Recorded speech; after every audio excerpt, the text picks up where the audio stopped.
Back with more Avatar: The Last Airbender. This is episode 10 of season 1, and we're at the halfway point of the first season, which kind of seems kind of bizarre. Because it still feels like I've watched maybe like 3 episodes, and yet we've gotten, a good chunk of the way through, and I feel like we have a really good idea of the characters well now. The setting, I think, is really well kind of explored and developed, and we kind of have a big kind of goal for these characters to achieve as well. So I'm having an absolute blast with the show. I knew I would. I knew it was going to be my kind of thing. And it's just, for some reason, I never quite checked it out, even when it was like airing on Nickelodeon, which we got here, and I watched Nickelodeon all the time. But I guess this was just one of those shows that passed me by, and I never kind of took the time to watch. And I'm kind of glad I did, in a way, because I feel like I can appreciate it all the more now, and I get to react to it, which has been a lot of fun. And yeah, I don't know why I'm getting quite so nostalgic about the journey when we still have ages to go, and it's not like I've even finished a season or anything. We're like nowhere near a major point, but I don't know, just to get to a landmark middle point of a season, I'm kind of appreciative of everyone who's enjoying these reactions, and I'm glad you are. It's been an absolute blast doing them so far, and long may it continue, because we still have quite the journey left with the show. So yeah, very excited to see what's going to be happening next. Last episode we had a lot of focus on Katara, I think, and some of the things that hold her back, which are, for understandable reasons, and the waterbending scroll, pirates, all that jazz. And yeah, I'm intrigued to see where these characters are going to end up going next as the journey continues onwards. So let's get into the next one. Uh-oh. No! God, they threw us into it with this one. Jeez. These are Fire Nation traps. You can tell from the metalwork. Of course they are. Back up camp. Somehow Prince Zuko and the Fire Nation keep finding us. It's because they spot Appa. He's just too noticeable. What? Appa's not too noticeable. He's a gigantic, I mean, they have spoiled him a lot. You're the leader? But your voice still cracks. I'm the oldest, and I'm a warrior. So, I'm the leader. Who knows? Walking might be fun. Walking. How do people go anywhere without a flying bison? Well, I don't know, Aang. Why don't you ask Sokka's instincts? They seem to know everything. I think it's not a bad idea to try it. But the important thing is that we're safe from the Fire Nation.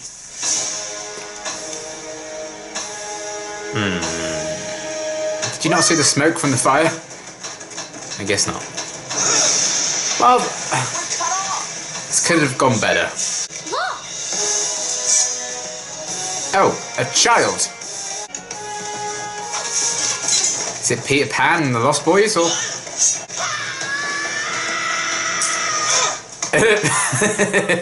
Gotta be quicker next time. I mean, he's chewing on a plant, so he must be really cool. Oh no, you two are dead. Nicely done. Pipsqueak. That's a funny name. He's Pipsqueak. You think my name is funny? It's ironic, see? It's hilarious. Jet and the Freedom Fighters sounds like a band, doesn't it? They live in the tree? Grab hold of me, Katara. Oh my god. Fun! They're like Ewoks, but probably better. The Fire Nation can't find us. They would love to find you, wouldn't they, Jet? It's not gonna happen, Smellerbee. If they did, you'd all be screwed in the trees. The Fire Nation killed my parents. I was only 8 years old. That day changed me forever. Why has she still got that thing in his mouth? Wait. He's the Avatar. I could use some more training. Avatar, huh? Very nice. Sucker. Thanks, Jet. I needed you on an important mission tomorrow. What mission? He's feeling a bit useless. Wait! False alarm! He's just an old man! Oh. Oh, I don't think he cares. You don't sell cabbages, do you? Because you're fucked if you do. But he's not hurting anyone! Have you forgotten that the Fire Nation killed your mother? Remember why you fight! We got his I don't stuff, think Jet. you need to tell him about his own history, Jet. Oh. There's a compartment for poison in the knife. He was sent to eliminate me. Oh You my. had to save my life, Sokka. I knew there was an explanation. I didn't see any knife. That's because he was concealing it. See, Sokka? I'm sure Is you he just making didn't that notice up? that you're jealous that he's a better warrior and a better leader. Katara, I'm not jealous of Jet. It's just that my instincts... boy. My instincts tell me we need to stay here a little longer and help Jet. I mean, you were going through similar issues in the last episode. Let's not hold that against him. I mean, let's be fair. What are they up to? I wouldn't follow them yet. I'd wake the others and then follow them. You're not to blow the dam until I give the signal. If the reservoir isn't full, the Fire Nation troops could survive. But what about the people in the Oh. town? Won't they get wiped out too?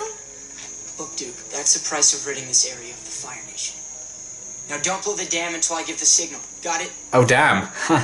We can't win without making some sacrifices. You lied to You're not Aang making the Katara about sacrifice. fire. He went out on a scouting mission with Pipsqueak and Smellerbee. Well, I'm glad he cooled off. Uh-huh. He's so stubborn sometimes. When we're done, we'll meet you over there. Actually, probably better if you meet me back at the hideout when you're done. Suspicious, isn't it? Jet's a great leader. We follow what he says, and things always turn out okay. For you? Not for the people who are going to bloody drown. Ha! You gonna eat your lychee nuts?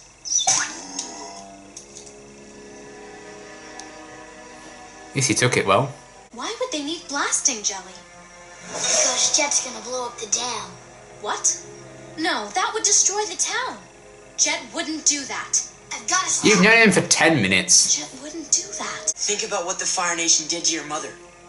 We can't let them do that to anyone else ever again. This isn't the answer. Well, you can't if you bloody kill the people. Understand me, Katara. Yeah, that's right. Drown him! I need to get to the dam. An ironic death. You're not going anywhere without your glider. He really thinks he's doing something, doesn't he? He really thinks he's doing some shit. Glider back. I think he's been away from people for so long, hasn't he, this guy? With like his little group. They're not used to being in society, so he just kind of doesn't think about their needs and stuff anymore.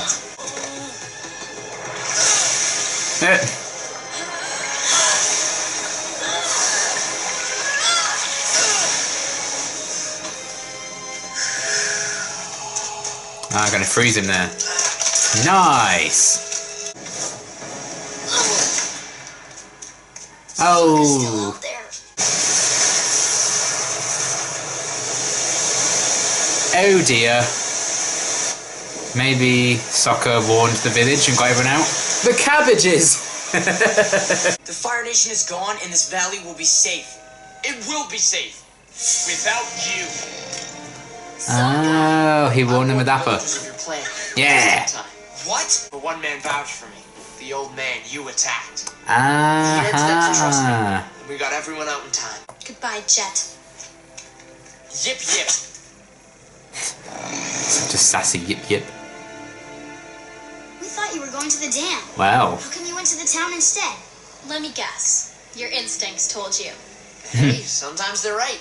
Sokka, you know we're going the wrong way, right? And sometimes they're wrong. Okay, I really enjoyed that episode. I thought that was a really interesting look at Sokka as a character, at how the Fire Nation can still have their little victories and still kind of ruin people long after the damage has initially been done, and how people can be changed and shaped by war, warped into believing they're right, going to the extremes in some cases. Like he was just so casually about to just kill an entire village of people, and you know, it still wouldn't have been the ideal solution to be like, listen, I'm giving you at least some warning. We're going to flood your village. You need to leave.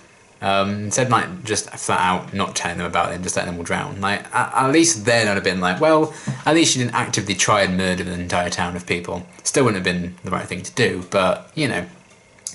But he just thought he was making a statement and like, oh, look at us, we're wiping out the Fire Nation. And I think it goes to show that, you know, after we were first introduced to Jet and his gang, apart from like the old man we saw, we never actually saw like Fire Nation soldiers and all them. They didn't really have a presence after that, and yet, you know, this was all done to wipe them out and keep them away from the area for good, but we didn't really necessarily see the evil Fire Nation again, which I thought was an interesting thing because it's more about the consequences and what the Fire Nation has done to people in the long run and how it can kind of destroy them as people.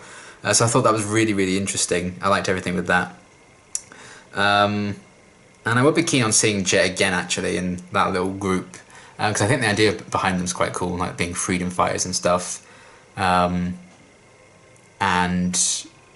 just the idea that he lost his parents to the Fire Nation. Of course, it's going to completely dramatically change who he is as a person, and it's going to colour his vision of the Fire Nation forever. And you can kind of forget that, I'm sure not all members of the Fire Nation are evil dictators who want to take over the world and kill everyone else, and this is a really interesting insight into that. And he spent so many years, it would seem, with his group of fighters living in a tree, wherever they're living, away from like the main society, not really interacting with people other than themselves, not having more mature figures around to kind of guide them and shape them and teach them things. Not that they necessarily always need that kind of learning, but they lacked that maturity, I think, to kind of really think about their actions and think about the consequences, think long-term plans instead of... It seemed more like a statement than a plan, really, what they were trying to do with the dam. And because they've been away from society like that for so long, they're going to get lost in their own ideas and have a very warped sense of what to actually do and what's right and what's wrong. And all they really have driving them is like the pain of what the Fire Nation did to them. And because they've had success in the past, like stopping some other Fire Nation things, which is great that they did do that, but it's like, if enough people kind of cheer you on and tell you, oh yes, you're doing the right thing here, and you just so happen to be, over time I think you're just going to start believing that everything you do is right. And I think that's kind of the trap that those guys fell into, ultimately, with the damn idea. That damn idea.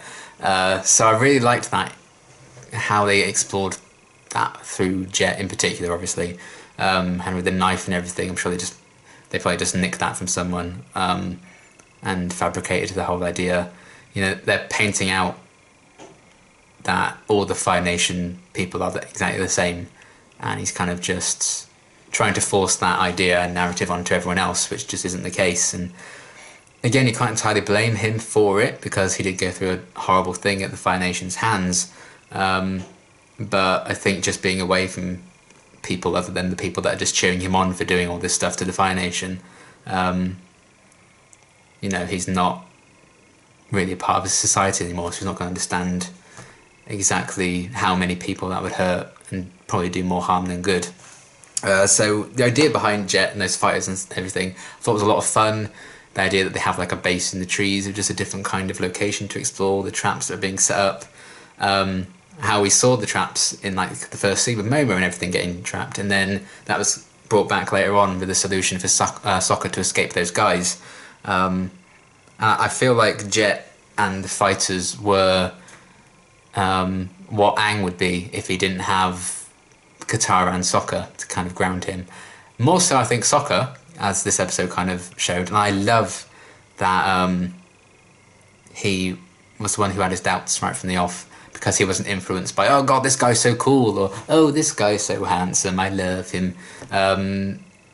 He was kind of an outsider in that respect. And I'm sure that's not always going to be the case, because everyone's going to be influenced differently by other people that they meet. But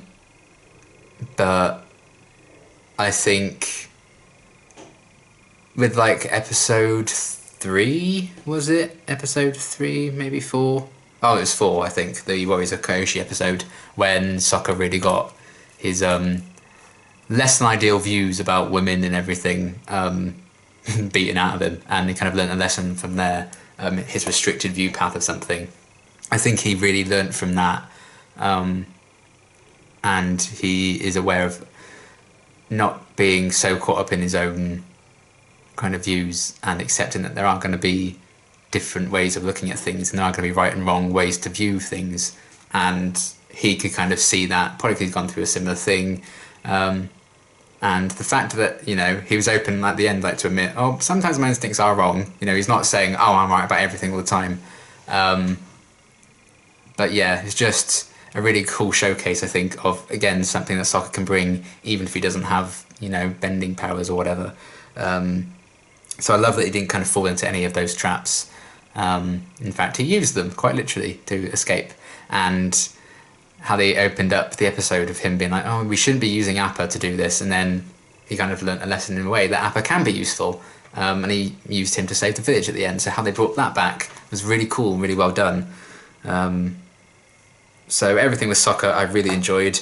I think Sokka's low-key becoming one of my favourites. I really enjoy what they're doing with him and the development he's got on already.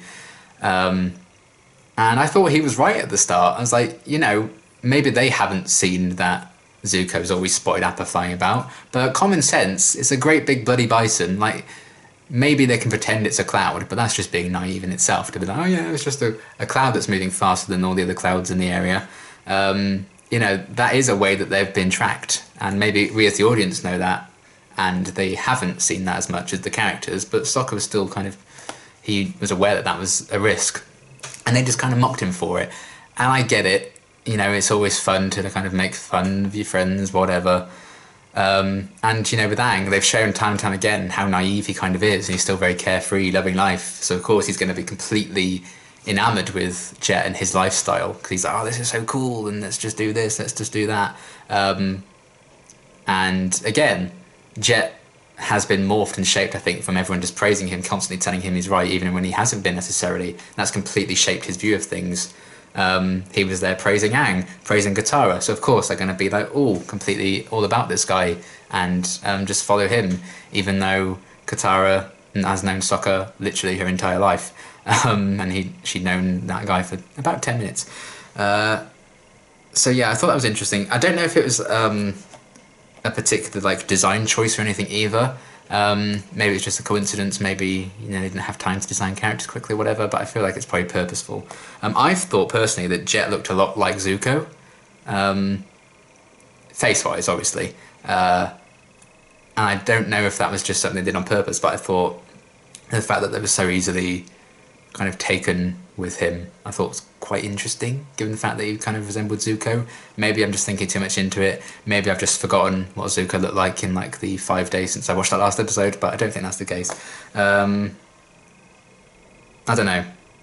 Maybe that was just me, but I thought that could kind of be an interesting commentary as well, and just how what you're born into, your situations, you can still be clouded and changed by the Fire Nation, much as Zuko is, having been born into that and is actually one of the Fire Nation, and then Jet, who's kind of against it, but can still be doing the wrong thing and still be the villain. And again, I like that the villain of the episode wasn't necessarily the Fire Nation, and they were showcasing that there are some good people, like the old man, that is ultimately, Sokka spared that. And it's a good showcase again of sometimes it's going to pay off with your instincts, sometimes it's not.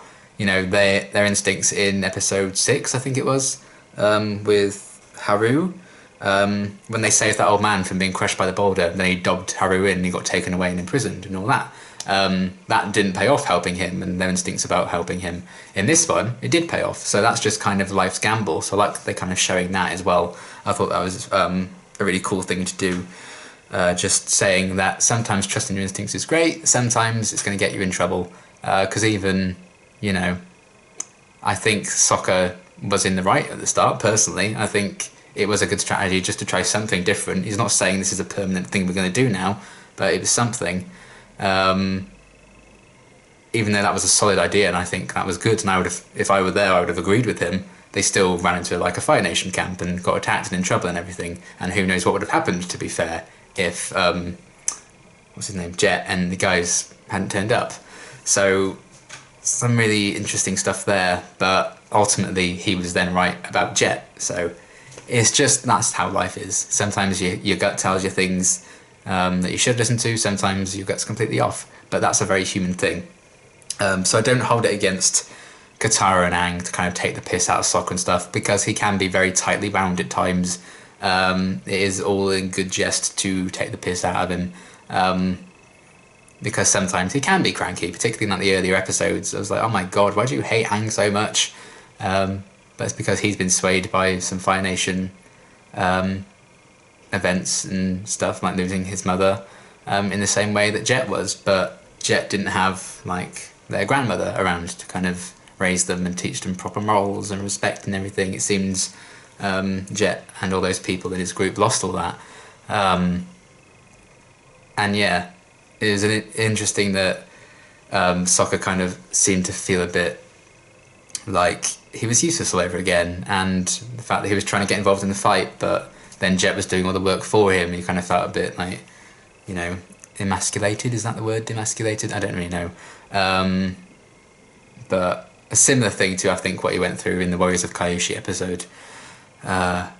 And like Katara sort of went through a bit of an inferiority complex of sorts, I guess, in the last episode, felt a bit out of place and useless at times. So to see her then kind of mock Sokka when he was going through something similar in this one was kind of a shame. But again, siblings like to poke fun at each other. I'm sure everyone's kind of been enamoured with someone who's then turned out to be kind of a bad seed, and they're like, oh, I wish I'd seen them for who they really was. I'm sure, I'm pretty sure I've gone through that as well with people and been like, oh wow, you're really not the person I thought you were. Bye. So I don't blame Katara for kind of getting swept up by him and everything. I'm sure that he does appear like a very cool person on the outside, but he's actually very, very broken. So I'm glad that ultimately Katara and Aang could see sense and took him out. I like her freezing him against the tree. That's a really cool image to see, like ice against the tree like that. So yeah, I like that they kind of came to their senses with it. Apologised to Sokka when he wasn't there, but again, Sokka doesn't like to apologise either, really. So maybe that's something all of them need to work on. I'm not saying Sokka is 100% in the right all the time, and he certainly wasn't in this episode either. But yeah, it was a complicated thing. Made, if it hadn't been, if Katara and Aang weren't Sokka's sister and very young, naive friend, maybe the whole thing would have gone differently. And while it's disappointing that they didn't listen to Sokka, it also can make sense because he led them to that Fire Nation at the start of the episode anyway. And we're like, well, we're not going to trust your instincts anymore. So I like that. It isn't necessarily people entirely to blame, because I can't even entirely blame Jet for having this morphed view of the world and the Fire Nation and putting them all in the same kind of group, because he did lose his parents to them, and that's going to be an absolutely traumatizing thing to go through. It would have been fun to see maybe a flashback to that, but also that's kind of dark, I guess. But this show's gone dark before. We had genocide in like episode 3, so but yeah, overall, really, really interesting episode. Love how they tied so many things back with like the old man, with Appa and Sokka's attitude to him at the start, and him being like key to a solution at the end. The traps with Momo at the start, and then that allowed Sokka to escape the guys, who I assume is still up there. Are they just like lost in the forest? I don't know. And maybe the Fire Nation did actually plan to burn down this forest, like we saw burnt out forests earlier in the season. So we know they do that, and yet they didn't actually have much of a presence in the second half of the episode when all this plan was going out. I thought that was a really interesting choice. Everything with Jet and his fighters, really cool idea and very interesting. And I think, they left it open for sure with him not dying or anything. So it could be an interesting antagonist-esque to bring back, or maybe he'd learn his lesson. I don't know.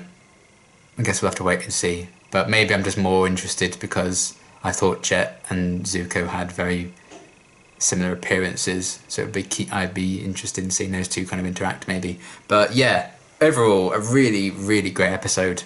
Loved kind of what they were doing for Sokka's character and the overall plot. Little references that may not be necessarily intended to be references, like with the old man in episode 6 to the old man with this one. The cabbage stall, the poor cabbages, getting completely wrecked.